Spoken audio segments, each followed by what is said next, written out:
Chris on your left, Todd on your right, number 20 and number 10 respectively on our Season 4 leaderboard. Both these players with one loss this weekend. So this is a match whoever wins is going to make top 8. Yes, this is lock someone in right now. Chris Andersen going to start off with an ornithopter and the old school Arcbound Worker. I'm glad Worker is back. Big fan. Just a breeding pool and a passing of the turn here for Todd. Crystal coming across here for 1 point of damage. Shrapnel Blast in hand. The question is, does he have another land? Vault Scourge? And I think the answer is no. Okay. Does Todd have Blighted Agent? I think the answer is yes, and it is. And this is huge for him. Chris picked up a Galvanic Blast, but no red mana. So all he can do is serve across here for 2 points of damage. He'll gain a little bit of life, but that doesn't matter very much in this matchup. Andersen, another Blighted Agent. That's a Windswept Teeth. He'll sacrifice that, go down to at least 16, potentially lower. Basic Forest says he'll stay at 16. I would be surprised. I mean, he could have double Groundswell here for the kill. Uh-oh. Uh-oh. Yeah, Might of Old Corrosion will do it too. Cool, let's play another game. That was really easy. Todd Andersen going to win game number 1 here over Chris Andersen. Infect up a game over Finn. You better get that backup match ready. Who we got back there? Yeah, I don't know who's on the other side of things, but you better get that ready because this one's not going to take too long. So we'll take a look at the sideboards here between both players.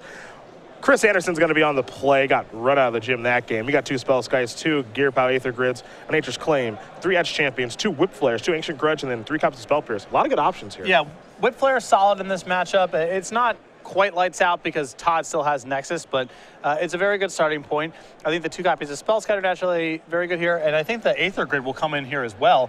If Chris is able to set up a board, that's just a lock. Todd's dealing with nothing but one toughness creature, so Aether Grid could be very good. If Lingering Souls is good against this deck, Aether Grid's got to be good against this deck. It's a little bit slower is the issue, but I think it's still worth bringing in. What do we see on Todd's side?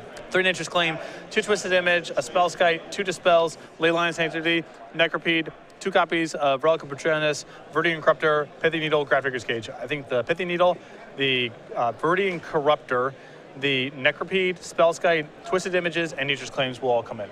Very solid sideboard. Fair enough. We are going to get ready to talk about Patrick Chapin, who deserves a little shine here. Yes. Because he's good at a lot of things, and his books are pretty good too. Heck of an author. Yeah, Next Level Library available at StarCityGames.com/nextlevel. 2 books here available. Next Level Magic to focus on your play, and Next Level Deck Building to focus on deck building for players of all ability levels. Available on paperback and ebook right now. Again, at StarCityGames.com/nextlevel. World champion. Pro Tour champion, 2-time world runner-up. Oh, pardon me. 2-time world runner-up, Pro Tour champion, Hall of Famer, recording artist, my favorite one, and a book writer. And game designer. Oh, forgot about that. Just a lot of things on the resume for Chapin. And as far as I'm concerned, best writer in Magic. Yes. In terms of quality, volume, longevity, really any metric you want to use. He's been around the longest, doing it the best. Looking forward to having him back in the booth at some time. No, he's a busy guy, though. Yes. Very much so. So that first game was 3 turns. Yes. 3 turns for Todd. Land came into play tapped, turn 2 Blighted Agent, turn 3 kill you. Turn 3 kill you? Nice. Nice. Just a pretty straightforward, simple draw there. Yeah, well, Chris kept a pretty speculative hand there. Needed a second land for sure, and probably needed red mana for that hand to be functional. Did not pick up the appropriate land or an opal, and so his hand really didn't do anything. Springleaf Drum may have been a little too slow. There would have been a window for him to draw a Springleaf Drum there. Yeah, I think on the second turn of the game, his first draw step, had it been Drum, he also would have been fine. So he had some draws available. He's playing 4 Glimmer Voids, 2 Mountains, 4 Drums, 4 only 2 Drums, and then 4 Opals. So there were some draws to some red mana there. It was a little bit speculative, though. I do agree with you. Yep. I mean, it didn't necessarily have to be red mana for that hand to function, because the only red card at the time, I believe, was 1 copy of Shrapnel Blast. Yeah. But in this matchup, he needs to be able to cast his red spells, because that's his only way of really interacting besides blocking, and blocking can be tough. Yeah, those red spells are super, super important. So Andersen going to take a look at his opening hand. Chris, that is. Todd Gonna shuffle up, get ready to go here. Affinity versus Infect. Looks like People on the old Twitter feel like this is a really, really good matchup for Infect. It's just a little bit too fast. I think things are very different with the number of red cards Chris is bringing to the table. Yeah, and a lot of good sideboard cards. Yep. If he was thought casting and spell piercing and stuff like that, I think that the matchup is pretty bad for Affinity, but he's got a lot of interaction. Yes. You know, if he was able to just kill that Blight Agent on the second turn, for example. Right, if he has a Shrapnel Blast for Blight Agent, his hand could easily be fast enough to win before Todd can reassemble. Yeah. Again, this match, whoever wins it, we'll see in the elimination rounds later this evening. They'll move on to 12-1 with 2 rounds left. Even if they lost twice, they'd be in there. And if Chris can make any sort of inroads to slowing down the game, then I think Gurapar Aether Grid could be a real piece of the puzzle here. Oh, I think so, too. If he's able to get that online, I can't imagine Todd getting out of it. Yep. It would be very hard. Yeah, we've seen Todd be able to bounce around against damage face removal spells before by setting up tricks, but Affinity is going to put him under enough duress where his hand's going to be forced to move faster than he would like to. Blinkmoth Nexus, Ornithopter, Arcbound Worker. Pass the turn back. Same start we saw last time. Pendelhaven into Noble Hierarch here for Andersen. For Chris, he picked up a copy of Signal Pest. He'll attack for 1.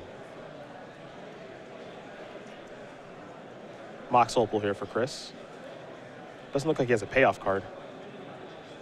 He's got a Spell Sky. I guess that counts as a payoff card. Here's a Signal Pest. All right. This will be good enough-ish. Well, uncontested Spellskite rather is very hard for Infect to race. Pithing Needle, that's an answer to that problem. Okay. And Blighted Agent, well, okay. Well, Todd's turn was pretty good. Chris? Really could use a Whip Flare right about now. That would be a good time for that. What do you draw? Oh, Glimmer Voids. Well, his hand is kind of forced. I don't really think he has much of a choice. He's got to fire up these Blinkmoth Nexuses and just give the beatdowns. I guess he can feign some strength if he'd like to. I don't know how far that gets him. Yeah, I mean, it's at least worth slowing down here and thinking. At least give Todd some pause. Oh, yeah, Spellskite, get in there.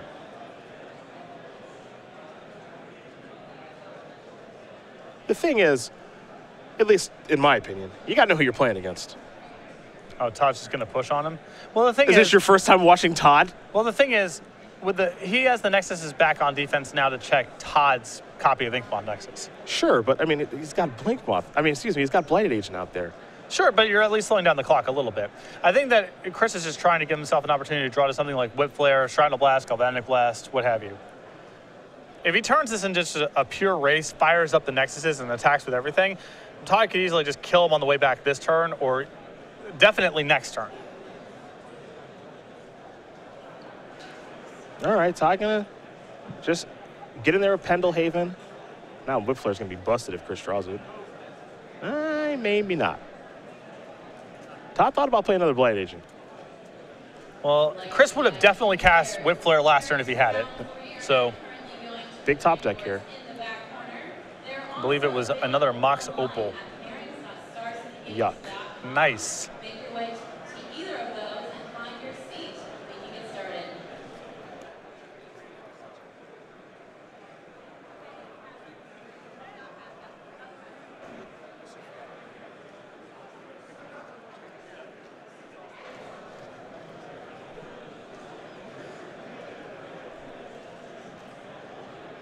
So I think Chris has to fire up at least one Nexus this turn, on top of attacking with everything else.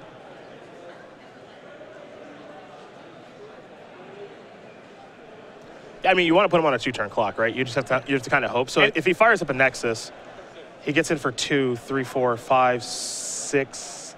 Gets in for 6. Other Nexus will make it 7, 8. I think that I understand your point about wanting to show some strength here, but I think you just have to fire both Nexus and just say, I can put you on a 2-turn clock.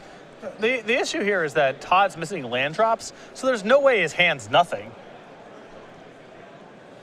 I think you gotta at least hope he messes up.